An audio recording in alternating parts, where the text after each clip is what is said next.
갱년기 우울증을 말씀드리기 전에 먼저 갱년기라는 거에 대해서 정확하게 짚고 넘어갈 필요가 있지 않을까 생각이 듭니다. 갱년기라고 하면 흔히 많은 분들이 그냥 단순히 이 여성 호르몬이 줄어드는 시기라고 생각을 하시는데요. 실제로 뭐 그것도 맞는 말이기도 하지만 실제로 이 여성 호르몬이 변하는 어떤 그래프를 보면 이제 사실은 10대에 우리가 초경을 맞는 그 시점에 이 여성 호르몬의 수치가 올라가고 그다음에 30대 정도의 피크를 찍고 그다음에 이제 40대 중반이 되면은 굉장히 급격히 떨어지는 경향을 나타내게 됩니다. 이러면서 여성 호르몬이 줄어들면서 나타나는 여러 가지 징후들이 가장 정점에 이르렀을 때를 일반적으로 이제 갱년기라고 표현을 하게 됩니다.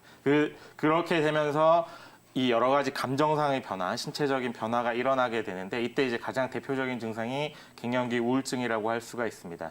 이 갱년기 우울증이 나타나게 되는 제일 큰 원인은 이제 우리가 일반적으로 신경 전달 물질이라 부르는 뇌의 이 감정을 유발하는 여러 가지 물질들이 이 여성 호르몬이 줄어들면서 동시에 줄어들게 되기 때문인데요. 첫 번째로 가장 영향을 크게 받는 게 이제 도파민이라는 신경 전달 물질입니다. 도파민은 여성 호르몬과 아주 직접적으로 밀접하게 연관이 되어 있기 때문에 여성 호르몬 에스트로겐이라고 부르는 여성 호르몬이 줄어들게 되면 도파민이 줄어들어서 일반적으로 집중력이나 우리 사연을 보내주신 그 시청자분처럼 이 어떤 충동에 대한 자제력이 떨어지게 되거나 주의력이 떨어지게 되거나 의욕이 떨어지게 되거나 이렇게 이제 영향을 받게 되고요. 두 번째로 여성 호르몬이 줄어들게 되면 2차적으로 영향을 받는 게 사실 여성 호르몬이 하는 제일 큰 역할 가운데 하나가 여성분들이 이 여성 호르몬이 필요한 제일 큰 이유는 임신 및 출산을 하기 위해서 존재하는 것이거든요. 그래서 임신 및 출산이 사실은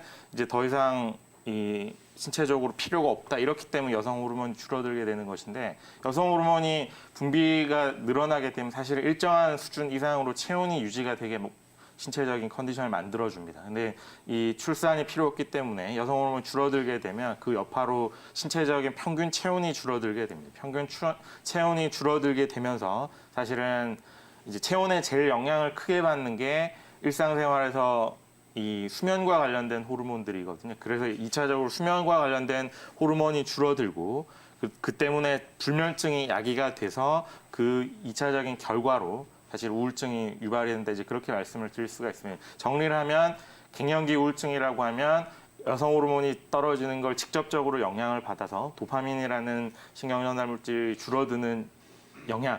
두 번째는 체온이 줄어들기 때문에 체온과 관련된 불면증이 유발이 되고 2차적으로 우울증이 유발이 된다. 이렇게 정리를 드릴 수가 있습니다. 네, 여성 호르몬이 변화하면서 당연히 뭐 다양한 질환들이 동반이 되겠지만 특히나 갱년기 시기에는 우울증이 동반될 수 있다라는 사실을 짚어봤는데요. 그렇죠. 자, 그렇다면 뭐 우울 증상 여러 가지 증상이 나타날 것 같아요, 원장님. 구체적으로 어떤 것들이 있을까요? 네, 일단은 앞서 말씀드린 것처럼 갱년기 우울증에는 사실상 이 체온과 관련된 징후들이 두드러지고 이 멜라토닌의 분비량 자체 줄어들기 때문에 1차적으로 제일 먼저 유발이 되는 게 불면증이고요. 혹은 불면증의 아주 극단적인 양상으로 이 극단적인 기면증 양상이 나타나기도 합니다. 그래서 수면의 변화가 갱년기 우울증과 관련해서 가장 두드러지게 나타나는 징후라고 보실 수가 있고요. 2차적으로는 이제 여성 호르몬이 줄어들고 이 신진대사가 불안정해지면서 체중이 급격히 늘어난다거나 아니면 식욕이 굉장히 지나치게 폭증을 한다거나 집중력이 떨어지고 이제 이 어떤 의욕이 굉장히 상실이 된다거나 아니면 흥미가 떨어진다거나 그래서 이제 모든 것들이 다 전체적으로 줄어들고 활력이 줄어들게 되면 자꾸 반복해서 죽음에 대해서 생각한다거나 이런 양상으로 일반적으로 진행이 되는데요. 이제 보통 임상에서 제일 두드러지게 나타나는 건 잠을 잘 못 자는 징후, 그다음에 의욕이나 주의력이 떨어지는 징후 이렇게 이제 정리를 해서 말씀을 드릴 수가 있습니다. 네, 이렇게 나타나는 다양한 증상들도 꼼꼼히 체크해 보시면 좋을 것 같은데요. 주성 원장님, 또 앞서 이 원인 중에 하나, 바로 호르몬의 변화에 대해서 이야기를 해주셨잖아요. 그렇다면 부족한 호르몬을 이렇게 주입을 하거나 보충을 하는 게 좀 도움이 될 수 있을까요? 네, 일단은 이 여성 호르몬, 에스트로겐 제제나 프로게스테론 제제를 복용하거나 혹은 바르거나 하는 제조를 많이 상용화되어 있거든요. 이런 제제들을 활용하는 건 완충하는 역할로서는 뭐 의미가 있다고 볼 수가 있습니다. 아주 장기간 복용을 하거나 바를 경우에는 2차적인 어떤 부작용이 생길 수가 있는데 단기에는 지나치게 갱년기 증후군 특히나 갱년기 우울 같은 경우에 영향이 있을 때는 일부 도움을 받을 수가 있고요.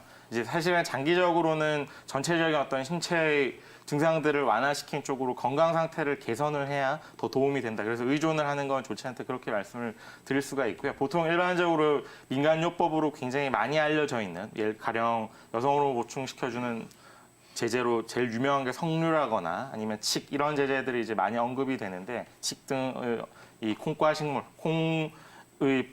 콩과의 뿌리들을 이용한 제재들이 많이 언급이 되는데 이런 제재들의 경우에는 일반적으로 에스트로겐을 직접적으로 보충시키는 효과만 발생을 하는 게 아니고 에스트로겐의 전체적인 이 수준 자체를 급격히 떨어뜨리는 이제 부작용도 발생을 하거든요. 이게 이 직접적으로 이 보충을 하는 형태가 아니기 때문에 그래서 상당히 조심을 하셔서 복용을 하거나 활용을 하셔야 된다고 이제 좀 강조를 해서 말씀을 드리고 싶습니다. 네, 뭐 단기적으로는 도움을 받을 수 있지만 장기적으로 봤을 때는 조금 더 구체적인 치료가 필요하다는 이야기 들어봤는데요. 자, 그렇다면 원장님, 한의학적 관점에서는 갱년기 우울증, 이 증상을 어떻게 보고 있는 건가요? 네, 한의학에서는 이렇게 이제 50세 전후에 이 갱년기 네. 증상들이 나타나는 것을 신장의 정이 이제 부족해져가는 증상이라고 일반적으로 이야기를 합니다. 신장의 정이라고 하는 건 우리 몸의 어떤 생명력 자체가 줄어드는 어떤 과정이라 보고 그것을 보충해주는 쪽으로 일반적으로 치료를 하게 되거든요. 그래서 이제 일반적으로 한의사들이 많이 표현하는 신음허 이런 이제 표현이 이 갱년기 증후군 혹은 갱년기 우울증의 가장 대표적인 어떤 병리 모델이라고 할 수 있고요. 그다음에 이제 실제로 여성 호르몬이 줄어들거나 하는 것과 별개로 아까 말씀드린 것처럼 체온이 떨어져서 우울증이 유발되는 경우는 사실은 한의학에서는 양기가 줄어들어서 이 문제가 유발된다고 보기 때문에 일반적으로 기허 혹은 양허 이렇게 이제 표현을 합니다. 이제 기가 줄어들거나 혹은 우리 몸의 전체적인 체온을 유지하는 양기가 줄어들게 되는 과정이다. 이제 이렇게 해서 크게 투 타입으로 나누어서 진단을 하고 치료를 하고 있다. 이제 그렇게 정리를 드릴 수가 있습니다.